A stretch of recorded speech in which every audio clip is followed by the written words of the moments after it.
আসসালামু আলাইকুম। আজকে আমি আপনাদের সঙ্গে কাঁঠালের একটি রেসিপি শেয়ার করব। আমরা অনেকেই কাঁঠালকে বিভিন্নভাবে তরকারি হিসেবে খেয়ে থাকি, কিন্তু আজকে আমি আপনাদের সঙ্গে কাঁঠালের ভাজির একটি রেসিপি শেয়ার করব। এর জন্য আমি একটা মাঝারি সাইজের কাঁঠাল নিয়ে নিয়েছি। কাঁঠালটাকে মাঝ বরাবর কেটে ছোট ছোট পিস করে নেব।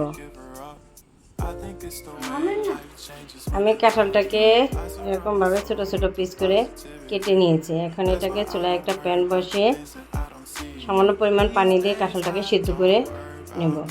এবার কাঁঠালগুলোকে প্যানের ভেতরে দিয়ে ঢেলে দেব।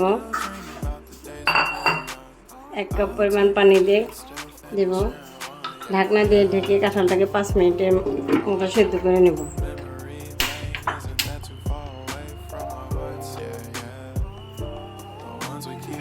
5 মিনিট পর ফিরে আসলাম। আমার কাঁঠালটা দেখেন সিদ্ধ হয়ে গেছে।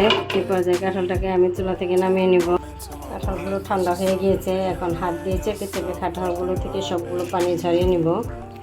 এখানে এভাবে চেপে চেপে কাঁঠালগুলো থেকে সবগুলো পানি ঝরিয়ে নেব।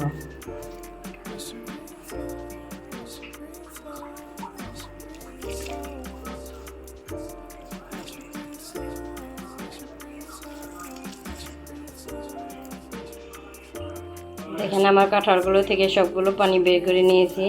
হাত দিয়ে চেপে চেপে সবগুলো পানি বের করে নিয়েছি।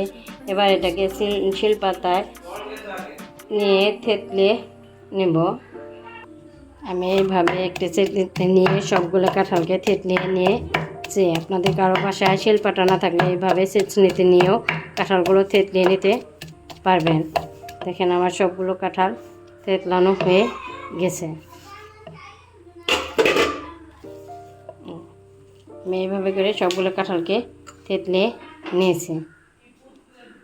এখন আমি এখানে 1.5 কাপ পরিমাণ পেঁয়াজ কুচি দিয়ে দেব।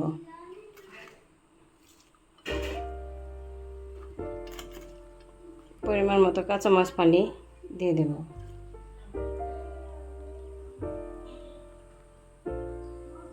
হাফ চামচ পরিমাণ হলুদ গুঁড়ো দিয়ে দেব। হাফ চামচ পরিমাণ ধনে গুঁড়ো দিয়ে দেব। স্বাদ মতো লবণ দিয়ে দেব। সামান্য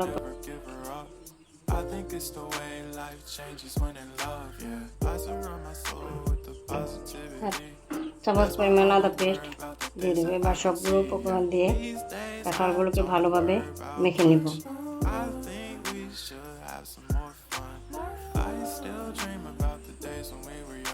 দেখেন আমার সবগুলো উপকরণ দিয়ে কাঁঠালটা মাখানো হয়ে গেছে।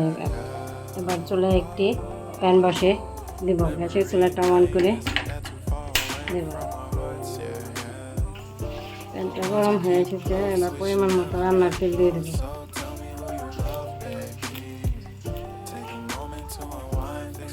3-4 টুকরা দারচিনি দিয়ে দেব।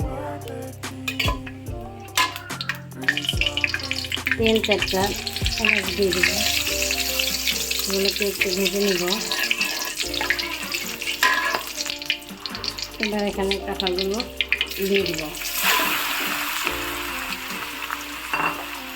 এগুলো দিয়ে একটু নিচে নেব।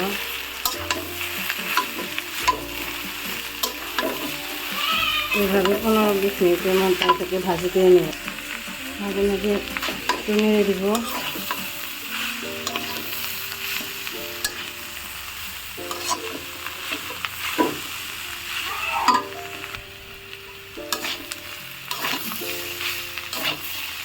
মাঝে মাঝে নেড়ে দেবেন যাতে নিচে না লেগে ধরে।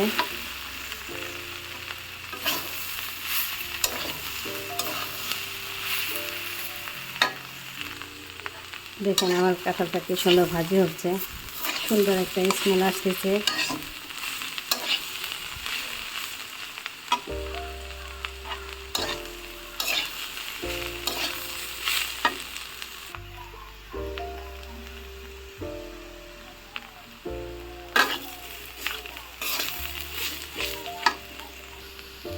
দেখেন আমার কাঁঠালের ভাজিটা প্রায় হয়ে গেছে।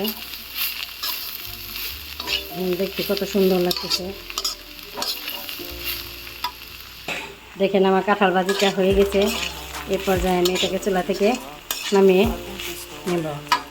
এসে চুলাটা অফ করে দেব। দেখেন আমার ভাজিটা অনেক সুন্দর লাগছে। দেখেন আমার কাঁঠাল ভাজিটা হয়ে গেছে। এটা দেখতে যেরকম সুন্দর, খেতেও সেরকম সুস্বাদু। আমার ভিডিওটি ভালো লাগলে তাহলে লাইক ও সাবস্ক্রাইব করে দেবেন। আর আপনারা বাসায় খেতে চাইলে কাঁঠাল ভাজা আমার ভিডিওটা ফলো করে বাসায় তৈরি করে নেবেন। আল্লাহ হাফেজ।